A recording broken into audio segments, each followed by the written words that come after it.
আমাদের সঙ্গে এই মুহূর্তে রয়েছেন পশ্চিমবঙ্গের সবথেকে বর্ষীয়ান রাজনীতিক, দীর্ঘদিনের সাংসদ এবং অভিজ্ঞতায় পশ্চিমবঙ্গের রাজ্য রাজনীতিতে সবার থেকে এগিয়ে থাকা যিনি, সেই সুদীপ বন্দ্যোপাধ্যায়। তার দীর্ঘ রাজনৈতিক জীবনে আজকে তিনি যে পদক্ষেপ নিলেন, আগামী দিনে পশ্চিমবঙ্গের রাজনীতির অভিমুখ অন্যদিকে ঘুরিয়ে দিতে যথেষ্ট সহায়ক হবে। আপনারা একটা নতুন পার্টির নাম নিয়ে আত্মপ্রকাশ করলেন, এক্ষেত্রে তৃণমূল কংগ্রেস নামটা প্রাথমিকভাবে এলো না, এক্ষেত্রে কৌশলটা কী? কৌশলটা হচ্ছে দলত্যাগের আওতায় পড়ে যেতে হয়। হঠাৎ করে কোনো দল থেকে সে 2/3 হলেও যদি নিরপেক্ষ আনঅ্যাটাচড মেম্বার থাকে, তাহলে আনঅ্যাটাচড মেম্বার অর্থই হচ্ছে দলত্যাগ আইনে পড়ে যাওয়া। সেই জন্য একটা স্বীকৃত নির্বাচন কমিশনের দ্বারা আঞ্চলিক দল হোক, সর্বভারতীয় দল হোক, তার আশ্রয় নিতে হয়। সেই দলটার একটা এরকম নামে আমরা আশ্রয় নিয়েছি। তাহলে পরবর্তী ক্ষেত্রে মূল যে তৃণমূল কংগ্রেস, সেটার দাবিদার কি আপনারা হবেন? সেটা 20শে জুলাই যখন লোকসভা খুলবে, আরেকটি তৃণমূল এসে যখন যুক্ত হবে, তখন একটা সুযোগ থাকবে স্পিকার মহোদয়ের কাছে জানানো যে আমরাও সেই দলের যে 2/3 সদস্য আর একটা ব্লকে বসে আছি, এবং সেই গোটা বিষয়টা আদালতের কাছে চলে যাবে। তাহলে সেক্ষেত্রে তৃণমূল কংগ্রেসের লোগো, যাবতীয় কর্তৃত্ব, সব কিছুর দাবিদার আপনারা পরবর্তী ক্ষেত্রে হতে পারেন? সেটাই নিয়ম অনুযায়ী আসবে। একটা দলের যদি সমস্ত স্বীকৃতি একটা গোষ্ঠী পেতে চায়, তাহলে তার সব কিছুই তাদের সে দাবির মধ্যে থাকবে। সেগুলো আইনজীবীরা আরও বিস্তারিতভাবে ঠিক করবেন এবং তারা সেভাবে দাবি সনদ রাখবেন। সুদীপদা, একটা প্রশ্ন আজকে সবথেকে প্রাসঙ্গিকভাবে আসছে। দীর্ঘদিন ধরে পশ্চিমবঙ্গে মমতা বন্দ্যোপাধ্যায়ের একেবারে প্রথম সারি সেনানী হিসেবে আপনাকে দেখেছি। আজকে কোথাও গিয়ে তার বিরুদ্ধে দাঁড়াতে হচ্ছে নির্বাচনের পরাজয়ের পর। এই পরিস্থিতিটা কেন তৈরি হলো? দেখুন, মমতা ব্যানার্জির প্রতি শ্রদ্ধা, ভক্তি, তাকে আমার পছন্দের তালিকা থেকে আমি কোনোদিনই কোথাও নামাতে পারবো না। কিন্তু একটা দল, যে দলটা সিপিএমকে পশ্চিমবাংলায় তার 34 বছর অরাজকতা থেকে, তার রাজত্ব থেকে মুক্ত করেছে, সেই সিপিএম দল আবার মাথাচাড়া দিয়ে ঢুকবার চেষ্টা করছে। জাতীয় কংগ্রেস একটি দল, আমাদের সঙ্গে তাদের সবসময়তেই ভালো সম্পর্ক থেকেছে, তা থাকেনি। ইন্ডিয়া অ্যালায়েন্সে আমরা কখনো ইন্ডিয়া অ্যালায়েন্সের সঙ্গে গভীরভাবে থেকেছি, কখনো সম্পূর্ণ দূরে থেকে আমরা একসঙ্গে কাজ করেছি। একটা সময় ছিল লোকসভাতে, যখন আমি ছিলাম 34 জন লোকসভার দলের নেতা, আর বিকল্পে কংগ্রেস ছিল মল্লিকার্জুন খড়গে 44 জন কংগ্রেসের দলনেতা। লোকসভাটা আমরা পরিচালনা করতাম। আপনারা পশ্চিমবঙ্গ থেকে 34 জন, ওরা সারা ভারত থেকে 44 জন। একদমই তাই। সেই নেতৃত্ব আমি দলকে দিয়ে এসেছি, কিন্তু সেই দলটা একেবারে নিশ্চিহ্ন হয়ে যাক, এটা কখনোই আমি মেনে নিতে পারবো না। পশ্চিমবাংলার ইতিহাস বলছে যে কখনো একটা দল যদি রাজ্য থেকে নিশ্চিহ্ন হয়ে গিয়েছে, তো পরবর্তীকালে তাদেরকে আবার খুব চটজলদি ঘুরে আসতে দেখা যায়নি। আমার মধ্যে সে ভয়ভীতিটা কাজ করেছে। আমারও বয়স হচ্ছে, শরীর খারাপ হচ্ছে। আমি আমার নিজের স্ত্রীকে এখনও কনভিন্স করতে পারিনি। সে এখনও শোভনদেব চ্যাটার্জি যেখানকার নেতা হয়ে বিধানসভায় আছে, তার ডেপুটি লিডার হয়ে সে সেখানে আছে। কিন্তু আপনি বোঝাবেন তাকে? না, আমি তাকে বোঝাবার চেষ্টা করেছি, সে আমাকে বোঝাবার চেষ্টা করেছে, কিন্তু পরবর্তীকালে একটা সহমত তৈরি হয়েছে যে যে যার মতন করে চলো। আমি তো চোখের সামনে তথাগত রায় বিজেপি আর সৌগত রায় তৃণমূল কংগ্রেস, দুই ভাইয়ের বিরোধ দেখছি। এরকম কেরালাতে স্বামী স্ত্রী একদল করে, আরেকজন আর একটা করে, এরকম অনেক কিছু আছে। কিন্তু এখানে দুজনের পিছনে অন্তত তৃণমূল আছে। নয়নার সুবিধা হচ্ছে কোনো কালেই কংগ্রেস থেকে জেতেনি, 5 বার জিতেছে, 5 বারই তৃণমূল থেকে জিতেছে। আমি একটা কংগ্রেস থেকে শুরু করে তারপরে তৃণমূলে এসে ঢুকেছি, তাতে 10 হয়েছে, ওর তৃণমূলেই 5 হয়েছে, কিন্তু যুক্ত মিলে 15। এই 15 বার একটা পরিবার থেকে জিততে গেলে মানুষের অনেক কাছে থাকতে হয়। তারপরেও যখন শুনি কেউ কেউ গালিগালাজ করছে, বোঝা ভাবছে, উত্তর কলকাতা থেকে কেন সরিয়ে দিল প্রশ্ন করছে, তখন আমার করুণা হয় যে এ কথাগুলো বলবার আগে এই দিকটাও তাদের দেখা উচিত। আপনার প্রার্থী করা নিয়েই তো কত আপত্তি, সেই সময় দল থেকে বেরিয়ে বিজেপিতে কত লোক চলে গেল।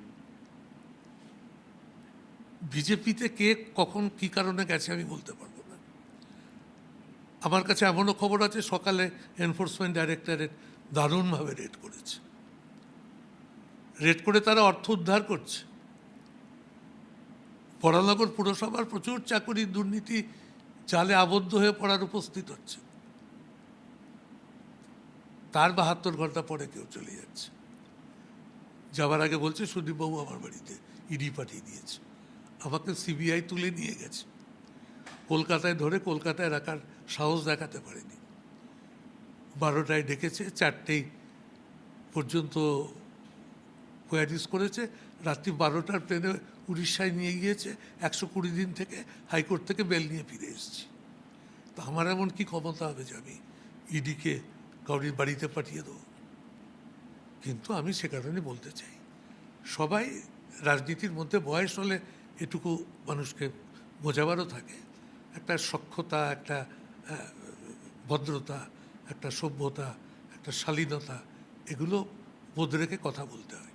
এবং যার সম্বন্ধে এই কথাগুলো বলা হয় সে ইচ্ছা করলে তাদের কলকাতায় এসব বলা বন্ধ করিয়ে দেওয়ার জন্য দিল্লিতেও ক্ষমতা রাখে। দাদা একটা তাহলে কালকেও যারা কথা বলেছে, আজকে আমার রক্ষী আমাকে মিটিং চলাকালীন বলছে কালকের বক্তৃতার থেকে আজকের বক্তৃতার গলা দেখছি অনেকটা কমে গেছে। তারা হয়তো খবর পেয়েছে 70 মিনিট আমার সঙ্গে অমিত শাহ একটা আলাদা করে বৈঠক হয়েছে। কিছু বললেন অমিত শাহকে এ বিষয়ে? সেগুলো আমার গোপন থাকুক। অমিত শাহের সঙ্গে আপনি যখন বৈঠক করলেন তখন পশ্চিমবঙ্গের এই মুহূর্তে যে রাজনৈতিক পরিস্থিতি, বিভিন্ন জায়গায় তৃণমূল নেতাদের ওপরে আক্রমণ হচ্ছে, সৌগত রায়ের মতো বর্ষিয়ান মানুষ তিনি আক্রান্ত হচ্ছেন, এই বিষয়গুলো আপনি তুলেছিলেন? হ্যাঁ, তুলেছি, পরিষ্কার বলেছি, अमित भैया आप सौगत राय को दादा बोलते हैं, मोदी जी हाउस में बोलते हैं दादा आपको कुछ बोल रहा है। সে 80 বছরের কাছাকাছি পৌঁছে যাওয়া মানুষটাকে পচা ডিম ছুঁড়ে মারা হচ্ছে, এটা কোনোভাবে গ্রহণযোগ্য? মুখ্যমন্ত্রী বাড়িতে থাকছেন, তাকে জিজ্ঞেস করে সিআইডি করে ঢুকুক। মুখ্যমন্ত্রী ছিলেন যিনি, তিনি সেই মুহূর্তে নেই, দরজা গেটটা ভেঙে না ঢুকে পরের দিন সকালে আসলে কী ক্ষতি হতো? সুতরাং আমার এদেরকে বলার মতন অবস্থান এবং ক্যাপাসিটি দুটোই আছে, এবং আমি তার সঙ্গে কাল কথা বলে অত্যন্ত মুগ্ধ হয়েছি। আমার শুভেন্দুর সঙ্গে কথা বলে আমার অত্যন্ত ভালো লেগেছে। শুধু হকার উচ্ছেদ সহ কিছু কিছু ক্ষেত্রে এমন কিছু ঘটনা ঘটছে যেগুলো নিয়ে আমি দেখা হলে আরও কথা বলবো, যে গরিব মানুষকে আরও বিকল্প ব্যবস্থা করে এই কাজগুলো হাত দিলে ভালো হয়। কিন্তু সে অত্যন্ত সহযোগিতামূলক মনোভাব নিয়ে আমার সঙ্গে যোগাযোগ রাখছে। সৌগতদা আপনাদের দীর্ঘদিনের সহযোদ্ধা, সৌগতদা কি আসবেন আপনাদের দিকে? আমার সঙ্গে সৌগতদার কথা হয়েছিল যে আমরা কেউ যাব না, তার জন্য সৌগতদা প্রতিক্রিয়া দিয়েছে সুদীপ আমার সঙ্গে এক বলে, আবার দেখি বোমা চলে গেছে। ও একটু মজার লোক এমনিতে, আমি জানি না, কিন্তু গিয়ে ওকে কথাও বলবো হয়তো, কিন্তু আমি আসার জন্য বলবো কি কীভাবে কথা বলবো আমি জানি না, কিন্তু ওর সঙ্গে আমার কথা হয়েছিল, আমার বাড়িতেই নিয়ে এসেছিলাম, chilli chicken, fried rice, fried prawn সব খাওয়ালাম। ওকে খাওয়ালে দুর্বল হয়, হ্যাঁ বার করতে সুবিধা হয়, খেতে ভালোবাসে। তাহলে আমরা যাচ্ছি না তো? বললাম না, আমরা যাচ্ছি না। কিন্তু কালকেও বলেছে ও মা বলে চলে গেল, কেমন করে পারলো? আরেকবার ডেকে খাইয়ে ডাকবেন নাকি? এবার ডাকলে আসবে কিনা জানি না, খাওয়ালে? কিন্তু তার প্রতি আমার ভালোবাসা অটুট থাকবে। দাদা, আপনি দীর্ঘদিন ধরে বাংলার রাজনীতির অনেক ওঠাপড়া আপনি দেখেছেন। আজকের এই যে পরিস্থিতি, সেই পরিস্থিতির জন্য কে দায়ী? কারণ আপনাদের তৃণমূল কংগ্রেসের ওপরতলা থেকে নিচেতলার সমস্ত নেতারা অভিষেক ব্যানার্জিকে দায়ী করছেন, এটা কি আপনি মানেন? আমি মানি না। আমি একজন ব্যক্তি এত বড় একটা রাজনৈতিক দলকে একাই শেষ করে দিতে পারে, এটা ভাবা ভুল। দায়িত্ব থাকতে পারে একটা বড় অংশ, কিন্তু মানুষের মধ্যেও বিক্ষোভ ছিল, মানুষও চেয়েছিল যে এই সরকারটাকে এবার আর আমরা আসতে দেব না। কিন্তু আইপ্যাক তো আমি পরে শুনেছি বিজেপি আইপ্যাককে কিনে নিয়েছিল, এটা তৃণমূলের হয়ে আজ কাজ করছিল না। সে তো আরও ভয়ঙ্কর অভিযোগ। সুতরাং আইপ্যাকের ব্যাপারটা তো এ টু জেড সকলে মিলে এক বাক্যে অভিযোগ করছে, কিন্তু পরবর্তীকালে শোনা যাচ্ছে এটা বিজেপি নিয়ে নিয়েছিল আইপ্যাকটাকে। তারা ঘরে ঘরে এত বড় বড় প্রার্থীদেরকে দেওয়ার জন্য 10,000 করে লুডো দিচ্ছিল। আমার কেন্দ্রে এসেছিল, আমার বউ যেখানে দাঁড়িয়েছে চরুঙ্গি, চারদিকে যখন হারার খবর আসছে তখন আমিও চিন্তিত। কিন্তু পরে শুনলাম যে হাজার হাজার লুডো দিয়ে বলছে বাড়িতে গিয়ে গিয়ে লুডো দিন। আর সে লুডো এমন লুডো দেখে বোঝাও যাচ্ছে না ওটা লুডো। আইপ্যাক যত রকমভাবে পেরেছে সব রকমভাবে সর্বনাশ করেছে। আপনি বারবার যখন কথা বলছেন, আজকে একটা অন্য দিকে রাজনীতিতে পাদ বাড়াচ্ছেন, মমতা বন্দ্যোপাধ্যায়ের সম্পর্কে আপনার পূর্ণ শ্রদ্ধা সৌজন্য সবসময় অটুট থাকছে। আপনি মমতা বন্দ্যোপাধ্যায়ের সঙ্গে কথা বলার চেষ্টা করবেন?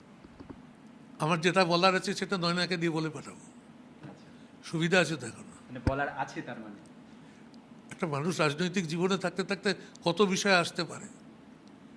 নয়না যতক্ষণ পর্যন্ত যাকে ভোটের সময় মা দুর্গা বলেছি তাকে আজকে মহিষাসুর বলবো এটা বলতে পারবো না বলে তোমাকে জানিয়ে দিলাম।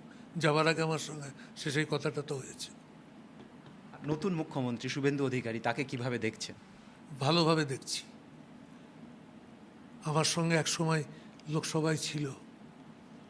আমার যে সচিব, শুভেন্দুর সচিব একই, দুজনের লোকসভা কম করত।